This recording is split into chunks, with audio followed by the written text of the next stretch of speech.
Have you ever had a dream that didn't feel like a dream, but more like a message?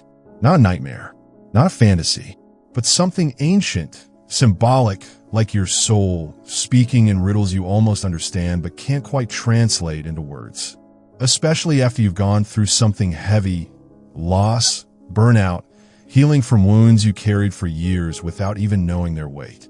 These dreams don't come to confuse you. They don't arrive to add more complexity to an already overwhelming inner landscape. They come to reflect what words cannot say, to show you what your conscious mind isn't ready to see directly. Carl Jung believed dreams are the voice of what you're finally ready to face. The parts of yourself that have been waiting in the shadows, watching, hoping you'd eventually turn toward them with compassion instead of fear. The question is, are you ready to listen? After facing your shadow, after finally sitting with what you used to avoid, what you used to push down, what you used to call weakness or too much or wrong, something strange often happens. Your dreams shift. They become deeper, darker, sometimes beautiful, sometimes terrifying. But they're never random, never meaningless, never just your brain randomly shuffling through the day's experiences like some kind of mental screensaver. They are symbols, messengers, metaphors crafted by your unconscious with the precision of a master storyteller. Not to scare you, but to help you integrate what you've uncovered, to help you make sense of what it means to be whole. You know that feeling when you wake up and the dream clings to you like morning fog? When images flash through your mind all day, refusing to fade. When you find yourself staring out windows, trying to remember not just what happened in the dream, but how it felt to be inside it. That's not your mind playing tricks. That's not residual anxiety or processing stress. That's your psyche trying to show you something important, something you're finally ready to receive. Jung said, "Who looks outside dreams, who looks inside awakens." This video is about that awakening. Through the symbols, through the silence, through the dreams that won't let go, through the night visions that feel more real than your waking life, more true than the stories you tell yourself about who you should be. Pause here. Have you noticed your dreams changing after periods of deep inner work? Have they become more vivid, more symbolic, more meaningful? The moment you stop repressing your emotions, the moment you stop pushing down anger, grief, disappointment, the raw edges of your humanity, your unconscious doesn't stay silent. It speaks, but it doesn't use words. It doesn't send you clear instructions or step-by-step guides to healing. It uses dreams, because that's the language of the shadow, symbolic, emotional, surreal. It's the way buried parts of yourself finally feel safe enough to emerge from hiding. Safe enough to show you what they've been carrying, what they've been protecting, what they've been trying to tell you for years. Maybe you dreamed of an abandoned house with rooms you'd never seen before. Rooms that felt familiar and foreign at the same time. As you walked through the empty hallways, you knew somehow that this house was yours, had always been yours, but you'd forgotten it existed. Or maybe you dreamed of a child you couldn't protect, standing in a doorway you recognized but couldn't place. The child wasn't afraid, just waiting, looking at you with eyes that held ancient patience, as if they'd been standing there for decades, knowing you'd eventually find your way back. Or perhaps you dreamed of a storm you couldn't escape, rain that felt like tears you'd never let yourself cry, wind that sounded like all the words you'd never let yourself say. But somehow, standing in that storm, you weren't afraid. You were finally, inexplicably at peace. These aren't random fears bubbling up from stress or late-night scrolling through social media. They are living metaphors of the part of you still waiting to be seen, still waiting to be welcomed home, still hoping you'll remember that they belong to you. Jung called them archetypes, universal patterns that live in the collective unconscious, the shared human inheritance of symbols and stories that connect us all. The wounded inner child, the silent feminine, the fierce protector, the exile who learned to survive alone, the wise old woman, the warrior, the fool who speaks truth. They show up in your dreams not to overwhelm you with more complexity, but to remind you of something simple and profound. You're not crazy. You're not broken. You're not too much or too sensitive or too anything. You're in process. Let me tell you about Sarah. She was 31 when she finally admitted that people-pleasing was slowly killing her. For years, she'd been the perfect daughter, the reliable friend, the employee who always said yes, the partner who never made waves.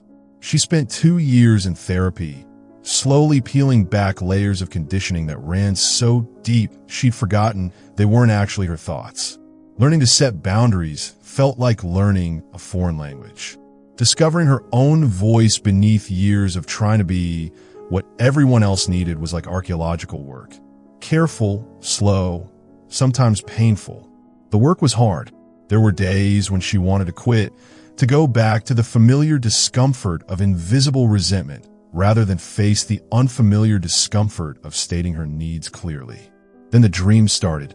Night after night, she found herself in her childhood home, but it was different, bigger, with secret passages and hidden rooms she'd never noticed before, as if the house had been holding its breath, waiting for her to finally explore its full dimensions. In one room, she'd find versions of herself at different ages, some confident, some terrified, all waiting. The 8-year-old who learned to read adult emotions like a survival manual. The 16-year-old who stopped trusting her own instincts. The 25-year-old who perfected the art of agreeable exhaustion. They weren't fighting or accusing. They were just there, in the same house, finally able to coexist. She'd wake up feeling like she'd been somewhere real, somewhere important, somewhere that mattered more than any conversation she'd had in months. If this feels uncomfortably familiar, it means you're ready. Don't turn away. Your psyche doesn't waste energy on meaningless coincidences. These weren't just dreams. They were her psyche showing her what integration actually looks like, not some perfect version of herself with all the difficult parts erased, but all the parts of herself finally in the same house, finally able to acknowledge each other's existence. The dreams were teaching her something she couldn't learn from therapy alone. That healing isn't about becoming someone new. It's about becoming someone whole. Jung understood this. He knew that the unconscious isn't some chaotic basement where we throw our psychological junk. It's an intelligent system, constantly working toward wholeness, constantly trying to show us what we need to see when we're ready to see it. The more Sarah felt these dreams instead of analyzing them, the more integrated she became. She started making decisions from a deeper place, started saying no without elaborate justifications, started trusting her instincts not because they were always right, but because they were always hers. Dreams aren't logical. They're a rehearsal of your next transformation. They're your unconscious mind's way of showing you what's possible when you stop fighting parts of yourself and start including them in the conversation. Not everything needs to be decoded immediately, but everything holds meaning. You're not just dreaming. You're integrating. You're practicing being whole in the safe space of sleep before you have to try in waking life. What part of yourself shows up most often in your dreams? The child? The warrior? The one who knows things you've forgotten? Then comes the dream that breaks you open. Not with fear, but with feeling. Not with terror, but with a tenderness so profound it feels dangerous. You wake up crying, not knowing why. Your chest feels cracked open, but in a way that lets light in instead of letting life leak out. You feel simultaneously empty and full, broken and somehow more complete than you've ever been. You saw something lost and something remembered. It could be a room that felt like home, more home than anywhere you've ever actually lived. A place where you could rest without earning it, where you belonged without proving it, where every part of you is not just tolerated but treasured. Or maybe it was a version of yourself, maybe younger, maybe ageless, staring back at you with silent recognition and forgiveness for all the years you spent in exile from your own heart. Or perhaps it was simpler than that. A garden you planted but forgot about. A letter you wrote but never sent. A song you used to sing before you decided your voice wasn't worth hearing. This is not a sign that you're falling apart. It's a sign that the veil between your conscious and unconscious mind is finally thinning.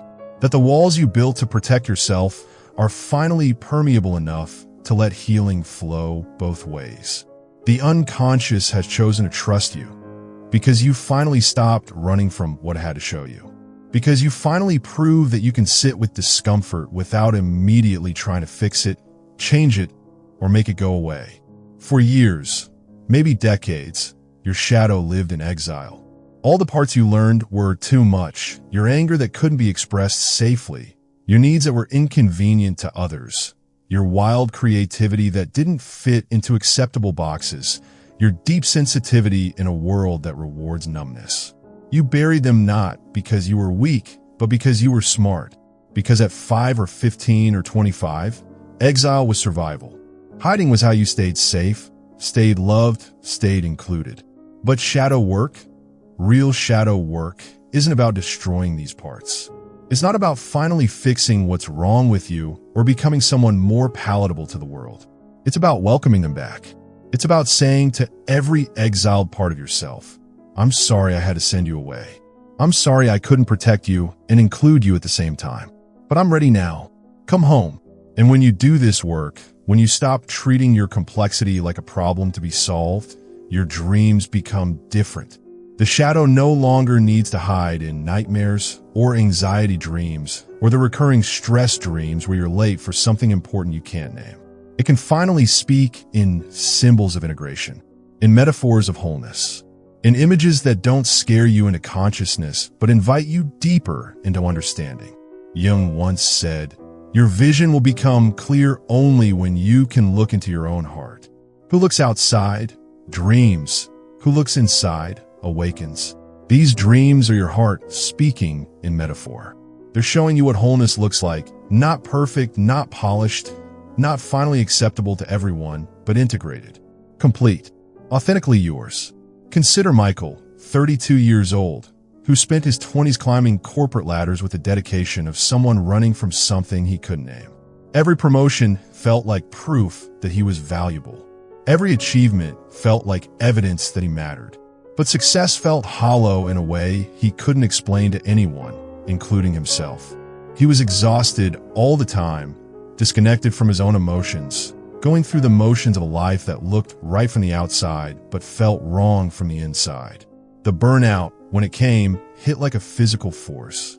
Not just tiredness, but a bone-deep exhaustion that sleep couldn't touch. His body was staging a rebellion against a life his soul had never agreed to live. Therapy, sabbatical, long walks where he finally let himself feel how angry and lost he'd been for years. How much he resented the person he'd become in service of becoming someone impressive. The anger scared him at first. He'd never been an angry person, but as he sat with it, as he let it move through him without trying to fix it or explain it away, he realized it wasn't destructive anger. It was protective anger. The anger of the part of him that had been trying to get his attention for years, trying to tell him he was living someone else's life. Then came the dream that shifted everything. He was standing in a vast library, but all the books were blank. Row after row of empty pages, as if someone had erased every story that had ever been written. The silence was overwhelming, but not lonely. It felt pregnant with possibility.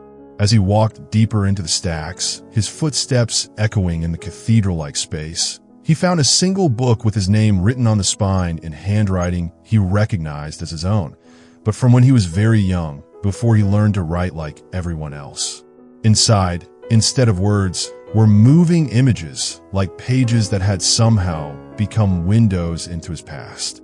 Scenes from his childhood when he felt most alive, most himself. Building forts out of couch cushions, painting terrible watercolors that he proudly displayed on the refrigerator, lying in grass for hours, watching clouds change shape and making up stories about where they were traveling.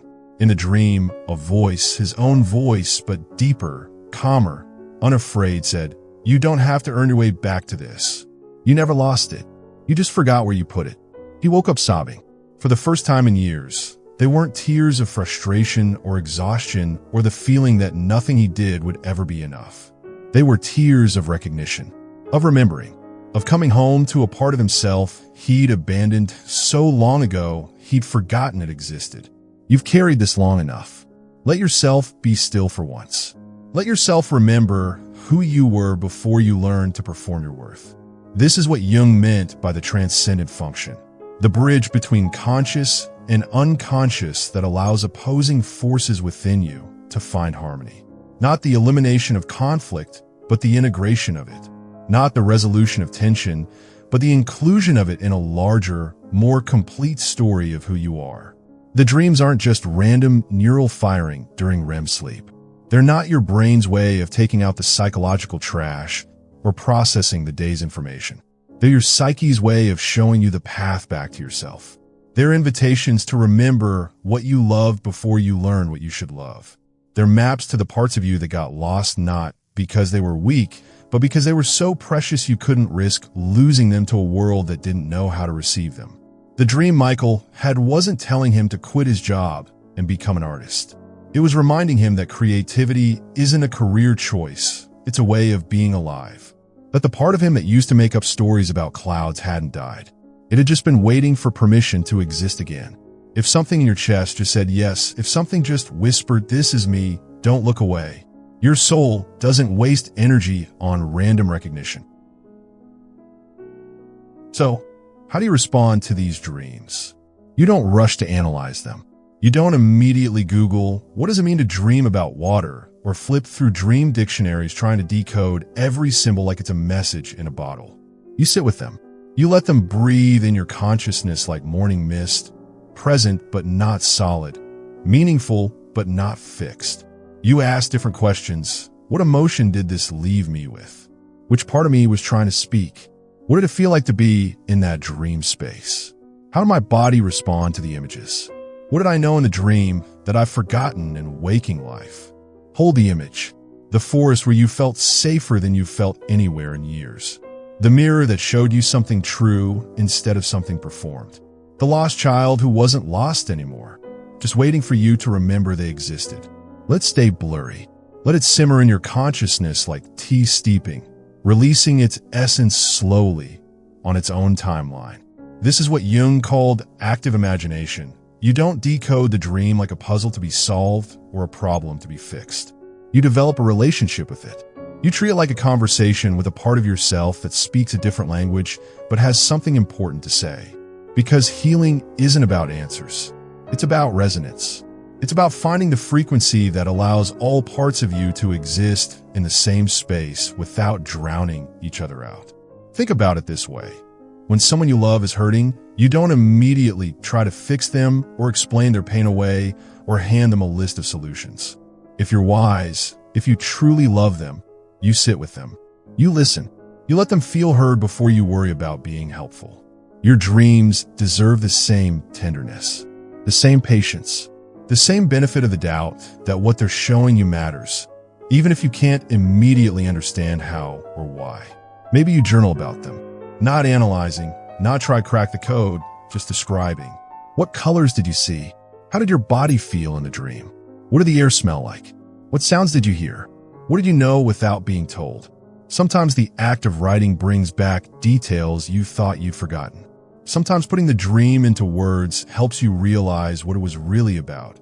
Not the literal events, but the emotional landscape it created. Or maybe you draw them. Even if you think you can't draw, even if you haven't picked up a pencil for artistic purposes since elementary school. Let your hands remember what your mind can't quite grasp. Let the images flow through your fingers without judgment about whether the result looks like anything recognizable. Some people create rituals around their dreams, lighting a candle before sleep, asking their unconscious to speak, setting a journal by their bed to catch fragments before they fade with the morning light, creating space in their day to remember and honor what came through the night. What part of yourself have you silenced just to feel loved? What did you stop expressing to keep the peace? But the most important thing is simply this, taking them seriously. Treating them as valid communications from a part of you that knows things your conscious mind hasn't figured out yet. Your psyche doesn't waste energy on meaningless images. If a dream sticks with you, if it follows you through your day like a persistent melody, if it makes you feel something you can't name but recognize as important, it's trying to tell you something that matters. And slowly, As you develop this relationship with your dream life, as you stop demanding immediate understanding and start offering patient attention, something shifts. The dream becomes familiar, like an old friend you're getting reacquainted with after years of distance. The monster in the nightmare reveals itself as a wounded part of you that just needed acknowledgement, not elimination.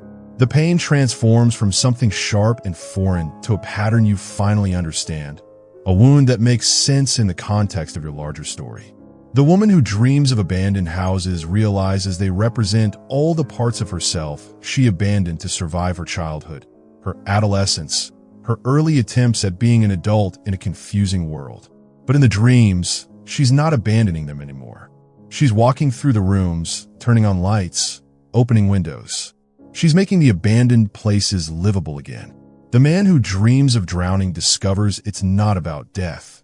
It's about finally learning to surrender control and trust the current. About realizing that some things can't be fought or fixed, only moved through. About understanding that surrender isn't the same as giving up. These realizations don't come all at once, like lightning strikes of insight. They emerge gradually, like Polaroid photos developing in slow motion, revealing their full image only when they're ready. How would your life change if you trusted that your dreams are trying to help you, not confuse you? You start to notice patterns, themes that repeat across months or years of dreaming. Characters who show up in different scenarios but carry the same energy, the same message. Landscapes that feel like home even though you've never been there with your waking body. You begin to understand that your unconscious is not random. It's not chaotic. It's not throwing images at you like some kind of psychological slot machine. It's intelligent. It's purposeful. It's trying to show you what you need to see when you're ready to see it, in a language that can bypass your rational defenses and speak directly to the part of you that knows without needing proof. And as this relationship deepens, as you learn to listen without immediately needing to solve, something beautiful happens. You start trusting yourself more during the day too. You start noticing the subtle signals your body sends you. You start honoring the intuitive hits that have always been there, but that you learn to dismiss as impractical or irrational. You realize that the same intelligence that speaks through your dreams is available to you in waking life. The same wisdom that can craft perfect metaphors for your healing journey is the same wisdom that knows which job is right for you, which relationships feed your soul, which choices align with who you're becoming. The truth is, when your dreams begin to feel more symbolic, more emotional, more archetypal, that's not regression. That's not your mind going backward or losing its grip on reality. It's rebirth. It's evolution. It's your psyche upgrading its operating system to handle the complexity of wholeness. You've gone deep enough for the unconscious to finally speak its native language. You're safe enough to feel what you've been protecting yourself from. And you're ready enough to listen without needing to immediately fix or change or solve what you're experiencing. Jung called this individuation, the lifelong process of integrating all parts of yourself into a unified whole. Not perfect, not without conflict, not finally acceptable to everyone, but authentic, complete, undeniably, unapologetically yours. Your dreams are guideposts on this journey. They're mile markers letting you know how far you've traveled from the person who had to hide to survive toward the person who can show up fully and still belong to themselves. So the next time you wake up from a dream that lingers, don't dismiss it as your brain randomly firing neurons while your body repairs itself. Don't run from it because it's confusing or emotional or doesn't make logical sense in the bright clarity of morning. Don't try to Google your way to understanding or find someone else's interpretation of symbols that belong uniquely to your psychological landscape. Ask instead, what gift was hidden in that image? What part of me is finally ready to come home? What is my soul trying to tell me through symbols? Because words aren't sufficient containers for this kind of knowing. Because when you face your shadow, when you do the hard, holy work of sitting with what you've been avoiding, your dreams change. Not to haunt you with what's wrong, but to guide you toward what's possible. Not to show you how broken you are, but to remind you of what's been right all along. buried, maybe under years of trying to be acceptable, but never lost, never destroyed, always waiting for your return. They come to reunite the parts of you that pain once separated. The angry child and the careful adult, the dreamer and the achiever, the one who feels everything and the one who learned to feel nothing, the part that knows and the part that doubts, the voice that speaks truth and the voice that keeps peace. And slowly, dream by dream, symbol by symbol, you remember how to walk home to yourself. The you who existed before you learned you were too much. The you who trusted your instincts before the world taught you to doubt them. The you who knew how to rest before productivity became your religion. The you who could love without losing yourself, create without needing permission, feel without apologizing for taking up space. That person isn't gone. They've been waiting in your dreams, speaking in the language of symbols, holding space for your return like the most patient friend you've ever had. Take a moment. What dream from your past still calls to you? What image won't let go? Jung believed that we dream not just for ourselves, but for the collective unconscious, the shared human experience of trying to become whole in a world that often rewards fragmentation. Your healing, your integration, your willingness to listen to your dreams and take them seriously, it matters beyond just you. It's a gift to everyone still struggling to find their way back to themselves. It's permission for others to take their inner lives seriously. It's proof that wholeness is possible, that the parts of us we've been taught to hide or fix or apologize for might actually be the very parts that make us most beautifully, specifically human. When you honor your dreams, you honor the intelligence of the unconscious. When you take your inner landscape seriously, you give others permission to do the same. When you stop trying to be who you think you should be and start remembering who you actually are, you make the world a little safer for authenticity. This is not small work. This is not self-indulgent navel-gazing. This is the work of becoming fully human in a world that often asks us to be partially alive. Your dreams are invitations back to yourself, back to the wholeness that was never actually lost, just temporarily forgotten, back to the integration that makes all of your parts feel like they belong in the same life. So tonight, when you close your eyes, consider this. Your unconscious has been waiting patiently for you to be ready for this conversation. It has stories to tell you, gifts to give you, parts of yourself to reintroduce you to. All you have to do is listen. Without fixing, without analyzing, without needing to understand everything immediately. Just listen. Let the images wash over you. Let the symbols speak in their ancient language. Let your soul show you what words cannot say.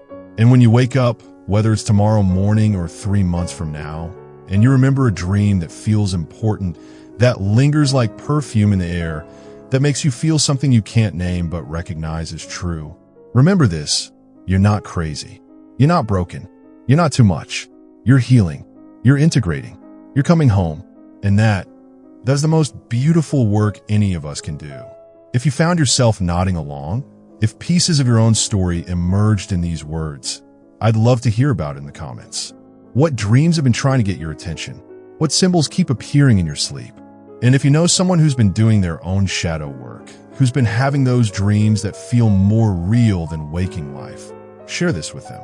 Sometimes we need someone else to remind us that what we're experiencing isn't strange, it's sacred.